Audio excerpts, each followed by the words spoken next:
with just a little bit of short fur inside there. Okay, look down in there. If you see anything other than light pink flesh or fur that matches the rabbit's color, especially if it looks like dirt or earwax, folks, most likely that's ear mites.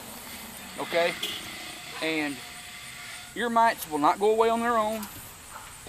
There are medications that you can get from a vet that people treat their cat's ears with ear mites. There's a lot easier way. This, taking the label off of it, but this is just simple, over the counter. This was like $2. Just a very little bit in the cap. I don't know if you can, that's clear, you probably can't see it. Just a little bit, okay? She does have a little bit of ear mites, okay? I knew this when I brought her home. That's not a problem, I can get rid of ear mites. What I'm looking for, number one, I needed to know that she had ear mites, and two, you know, I know that it's, if she had had problems that I couldn't take care of, she wouldn't have come home with me. What I do, it's going to make it itch.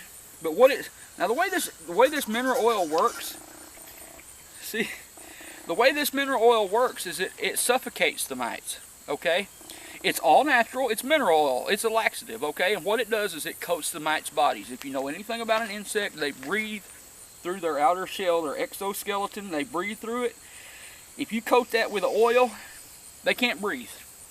Okay, it suffocates them. They're going to die. And then what happens is, you saw, see that all ran down in there? It doesn't take a lot. That crusty area that I can see down in there, I'd show it to you, but she doesn't have a real bad case.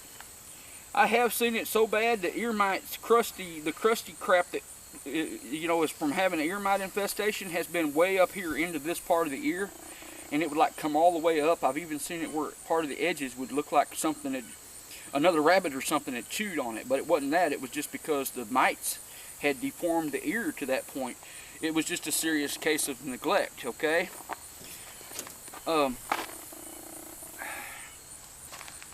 This ear is also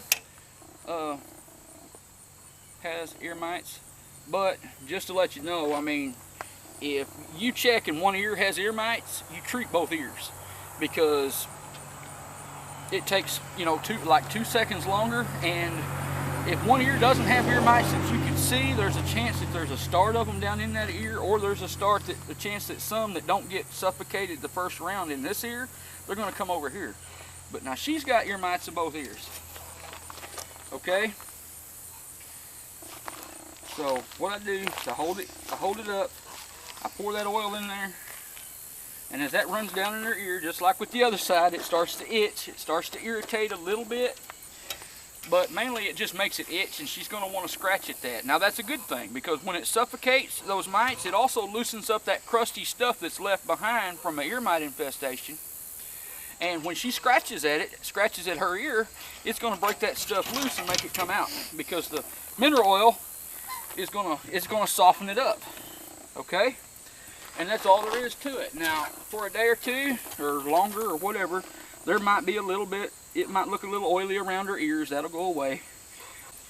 But I just wanted to show you that's a simple, cost-effective way. I don't even know what the medication a vet would sell you for ear mites would cost. I don't know. I've never bought it.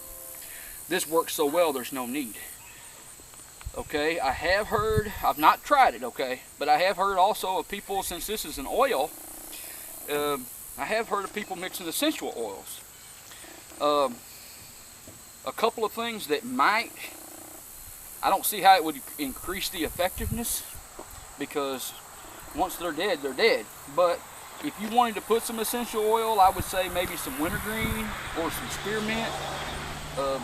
You know, those are some essential oils that we mix with our sugar syrup for our bees, and those are supposed to help control varroa mite. So, you know, they might help control these guys, but these are actually suffocating the mites. So I can't say that it would help any more than just the pure mineral oil would. But if you try it, or if you have tried it, added a little essential oil to your mineral oil, drop a little note in the comments there and kind of let us know.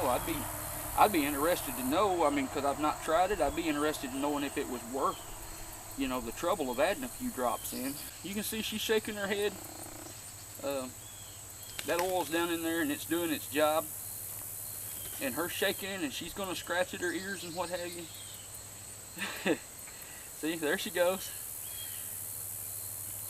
And if she gets any of that crusty stuff loose down in there, see, she's going to clean it off of her foot. That's not going to hurt her. The mineral oil, again, it's all natural. It's all natural. Can't even speak. It's not a chemical. It's not man-made. It's not anything that's going to hurt her. What have you. She's not going to have anything to worry about ingesting a few drops of lathrop. So we're going to cut the video off for right now. And this young lady is ready to go back into her pen, and hopefully we'll have that ear mite problem taken care of in just a short while. Now, what I do before I cut this off, what I'll do is I'll come back probably a week later and do the same thing with her ears. The first treatment should take care of it, but I always do a second one. I always double up, you know.